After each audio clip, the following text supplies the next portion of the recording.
With the ceiling and lights installed, I now need to put up the wall panels. As in the last video, I'll start with a stack of 1/2" 4x8 OSB. For this small workshop, I wanted to try creating a more unique look to the walls. First, I did a few experiments on leftover ceiling offcuts. Here's the 3 combinations that gave promising results. The first is an oil-based black semi-gloss spray paint and an oil-based wipe-on polyurethane. This gave me results close to what I was looking for.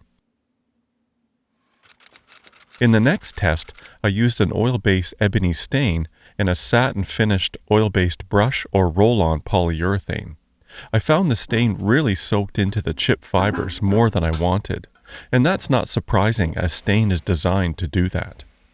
I did think, though, that the finish the OSB already has on it would repel a stain more than it did. For the third test, I used the same polyurethane finish, but went with a flat black interior paint. And this result I liked the best. Most of the paint came off the chips, but still left enough in the cracks to give the OSB panels more depth. What I'm trying to do here is enhance the random chip pattern and make it stand out more. This involves applying a dark paint or stain to the boards, then when dry, sanding off most of that to leave a dark color in the deeper spaces between the chips. Plain OSB is fine, and it looks good primed and painted, but I wanted to dress it up. And I'll take that third sample and sand off the paint to show Marilyn and see what she thinks.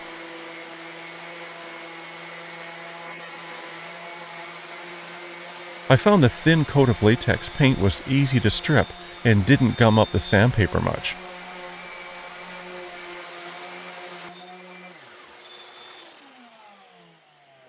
That's awesome. That's awesome. Now, is that a test piece still? Yeah, this is still a test piece, but I think this is the final version that we're going to do of this. And I think it's a big enough piece you'll be able to use it. When you caught that little piece of wood when flying, it doesn't really matter, does it? It chipped off a piece, but no big deal. And I sanded a couple more smaller samples.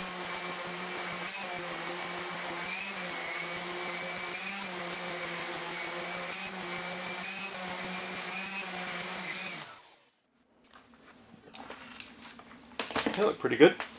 Yeah, I really like them. Beautiful. This one looks a bit better, I think. Yeah. A little bit more detail in it. But you can't help if they're more muted like that. Maybe or maybe a little bit more paint came off there. Yeah, that's just how it is. But once you put the stain on... It's interesting to see the before and then the after. Yeah. Yeah. I love this right here. Like just... Yeah. Oh, that is so sharp. Yeah. Really gives a lot of depth. With the go-ahead for management, I started work on the first full sheet. I rolled on the flat black latex paint to the edges of the full stack. Might as well do this all at once. Then to the whole surface of the panel. I was applying enough pressure to get the paint into the cracks. At the same time, I was trying to use the minimum amount of paint possible to do this. With about half the panel done and the paint still wet, I wiped off the excess with a clean cloth. To prep this full sheet took about 7 minutes. Then I realized I forgot to paint all the edges of the stack. As each board was prepped, I set it aside. Then moved a fresh panel over to another set of sawhorses, so I could be painting 2 at a time. So the time waiting for the paint to dry on one, I could be painting the other one.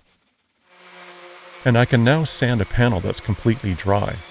With the water-based flat black latex, it didn't take long. The shop vac really kept the dust down to a minimum, and I wear a P100 particulate filter fitted on my half mask. Now, I know this is a lot of work, and just hanging raw OSB on the wall is good enough for a workshop, but I wanted to try something different and unique for this space. In the end, the way it turned out, I wasn't sorry that I put in the extra time and effort. Here's the polyurethane going on to a fully sanded panel. I rolled on a thick coat as I knew it would soak in. I swapped the P100 filters for organic vapor cartridges when applying this finish. Now the only issue I had with this oil-based polyurethane is the slight warm or orange tint that it imparts in the wood. I think the water-based equivalent finish is more clear, but might not be as durable. Either way, I still like how it looks. At this point, I only applied one coat of finish and stacked them to dry for a few days with a sheet of poly between them, so the panels wouldn't stick together. And I had some vapor barrier plastic left over from when I insulated the shop. I made a mark on the wall down 48.5 inches from the ceiling and used a laser to strike a level line at this mark. From a stop block screwed to a stud, I then took measurements to each of the electrical boxes on the wall.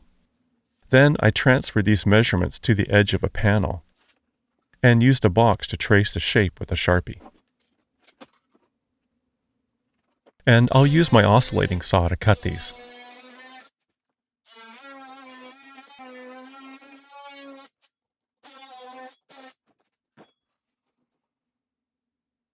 With 2 cleats screwed to the wall as supports, I can lift this first panel into place.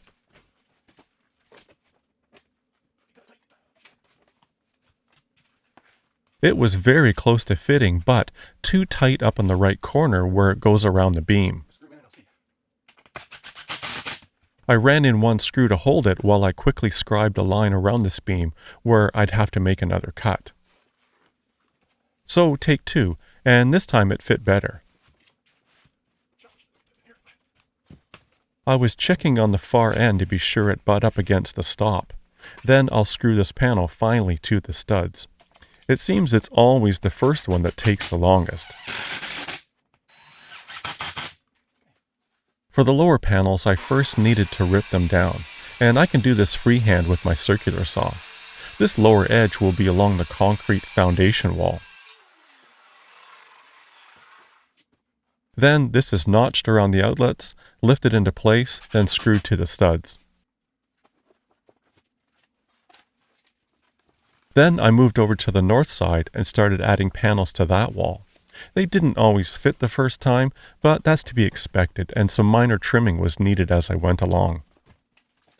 Let me take just a minute here to tell you that this video is not sponsored, but it's supported by those of you who have purchased my build plans from other projects. Check the link in the description, and thank you so much for your support. Even for the lower first panels, I'd use a stop block to not only help with positioning, but also to butt my tape measure to take cutout measurements. To space the panels to allow for seasonal expansion and contraction, I tapped in nails along the vertical and horizontal edges. On 3 of the shop walls, I added Octagon boxes and switches to later add LED panels for side lighting. And on it went, measuring, marking, cutting, fitting, adjusting, and screwing panels to the walls. I was really liking how it was all coming together, and I certainly had enough outlets, that's for sure. Maybe a few too many? I usually start at least 1 screw into the panel before I lift it into place. Then I can hold it with one hand while I grab my impact driver. And sometimes I forget to do that. You can see the sawdust sticking to the panel from this angle. With only 1 coat of finish, the surface is still very rough. When all the walls are done, I'll roll on another coat of polyurethane after a light hand sanding. But in a woodworking shop, there's really no way to keep all the dust off the walls. I have a stack of 1x8 rough-sawn red cedar boards that were milled from trees felled on our property. Back a few years ago when these were cut, I didn't know how fortunate I'd be to have them now, with the current price of lumber and all. These boards will be stained and finished and nailed to the east wall of the shop. I was wanting to simulate the look of recycled pallet wood walls that's becoming very popular these days. And if I didn't already have these cedar 1x8s, I would have collected enough pallets, broke them down, and nailed those to the wall. So I sorted through what I had drying and selected the best ones, and hauled them over to the shop. Then I'll find the best face and give them a quick sanding. And I'll square the ends of these boards. To recreate the random look, I selected 5 stains: ebony, Kona, carbon gray, chocolate, and classic gray. These are from brands Minwax and Varathane. After sanding all the boards, I'll use a small roller to apply the stain. And, of course, Max is curious and has to see what I'm doing. That cat just loves to get involved. I remove any sawdust with a wire brush before rolling on the stain. I started with carbon gray and it was looking really amazing.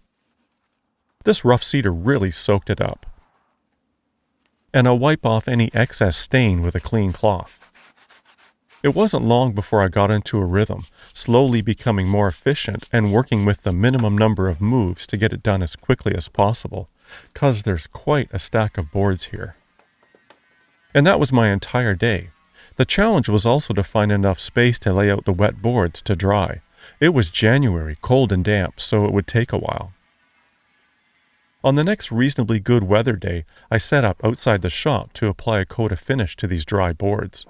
After brushing off any dust, I'll roll the polyurethane just like I did with the stain.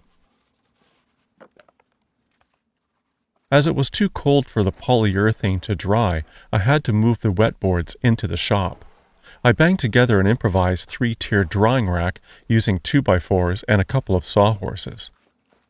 I wanted to work in the outside air, so I wouldn't need to wear my respirator while applying this oil-based finish. Maybe one day I'll actually put a handle on that door.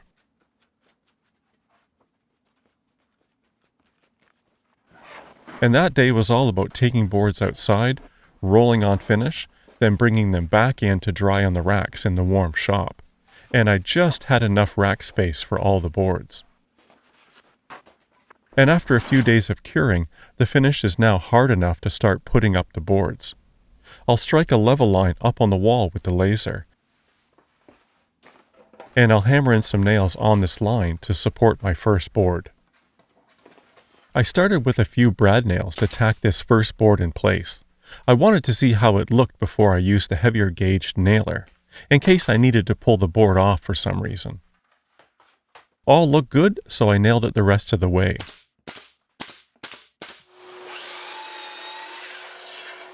And the second board can be cut and tacked up, again first with a brad nailer. I wanted to be sure I got off to a good start before moving on with the rest of the wall. And the fresh cut ends were stained as well. So the top third of the wall went up easily, and as I went, I hammered in nails as spacers and checked level from time to time, then shot nails into the studs. I'm looking forward to moving my very loud air compressor to the shed extension permanently, that and my vacuum system, and that'll be coming in a future video. There's 2 octagon boxes on this east wall that I need to cut around. I transfer the measurements to the board and trace around the box. And again with the oscillating saw, I can cut out the shape. I guess by now you can see that this saw is a favorite of mine.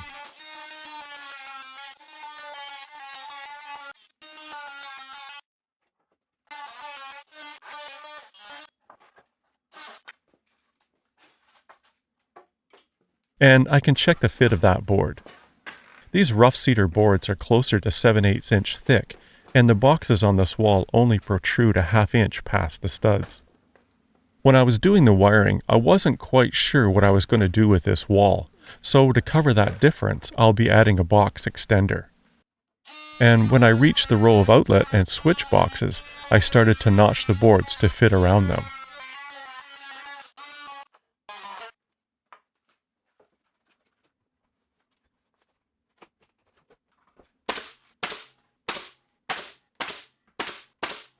And there's a lower 240 volt outlet to be cut around.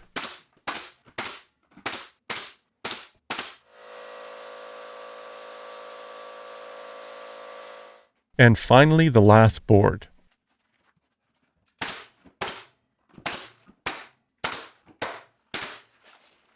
And if you want to see the entire 2 days, here's the time lapse I shot. And watching this, I can see why the top third of the wall went up faster than the rest. Even though I started to work with shorter boards, cutting and fitting around the electrical boxes was slow going. I also started to brush stain on the plastic to hide the gaps between the boards. As always, I'd love to hear what you think about this project or anything else I've worked on. Please leave me a comment. I read all of them and try to respond to as many as I can. And if you're still watching this deep into the video, then bless your heart, I really appreciate that. In the bottom third of the wall, I started to use longer boards again, so it seemed quicker to get to the finish line. I liked the random pattern, and I was trying to not have two boards the same color side by side. Some of this wall will be covered with shelves or cabinets. I haven't planned this all out just yet.